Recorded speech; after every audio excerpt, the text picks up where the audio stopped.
c'est mon anniversaire. Comme vous le savez tous, la date de mon anniversaire approche. Tous les ans, il y a une grande célébration en mon honneur et je pense que cette année encore, cette célébration aura lieu. Pendant cette période, tout le monde fait du shopping, achète des cadeaux. Il y a plein de publicités à la radio et dans les magasins. Et tout cela augmente au fur et à mesure que mon anniversaire approche. C'est vraiment bien de savoir qu'au moins une fois par an, certaines personnes pensent à moi. Pourtant, je remarque que si au début les gens paraissaient comprendre et semblaient reconnaissants de tout ce que j'ai fait pour eux, plus le temps passe et moins ils semblent se rappeler la raison de cette célébration. Les familles et les amis se rassemblent pour s'amuser, mais ils ne connaissent pas toujours le sens de la fête. Je me souviens que, l'année dernière, il y avait un grand banquet en mon honneur. La table de la salle à manger était remplie de mets délicieux, de gâteaux, de fruits et de chocolat. La décoration était superbe et il y avait beaucoup de magnifiques cadeaux emballés de manière très spéciale. Mais vous savez quoi? Je n'étais pas invité. J'étais en théorie l'invité d'honneur. Mais personne ne s'est souvenu de moi et ils ne m'ont pas envoyé d'invitation. La fête était en mon honneur. Mais quand ce grand jour est arrivé, on m'a laissé dehors et ils m'ont fermé la porte à la figure.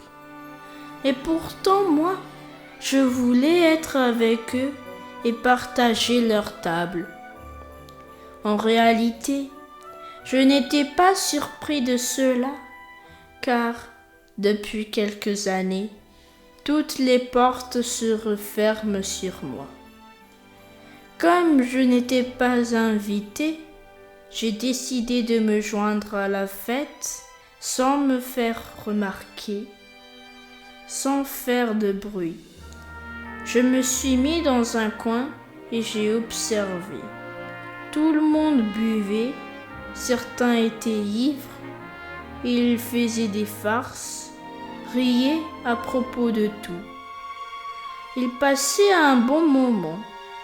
Pour couronner le tout, ce gros bonhomme à la barbe blanche est arrivé, vêtu d'une longue robe rouge, et il riait sans arrêt.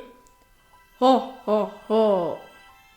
Il s'est assis sur le sofa et tous les enfants ont couru autour de lui, criant « Père Noël! Père Noël !» comme si la fête était en son honneur. À minuit, tout le monde a commencé à s'embrasser. J'ai ouvert mes bras et j'ai attendu que quelqu'un vienne me serrer dans ses bras. Et, vous savez quoi? Personne n'est venu à moi. Soudain, ils se sont tous mis à s'échanger des cadeaux. Ils les ont ouverts un par un, en grande excitation. Quand tout était déballé, j'ai regardé pour voir si, peut-être, un cadeau était resté pour moi. Qu'auriez-vous ressenti si, le jour de votre anniversaire, tout le monde s'échangeait des cadeaux et que vous n'en receviez aucun? J'ai enfin compris que je n'étais pas désiré à cette soirée et je suis partie silencieusement. Tous les ans cela empire. Les gens se rappellent seulement ce qu'ils boivent et mangent, les cadeaux qu'ils ont reçus, et plus personne ne pense à moi.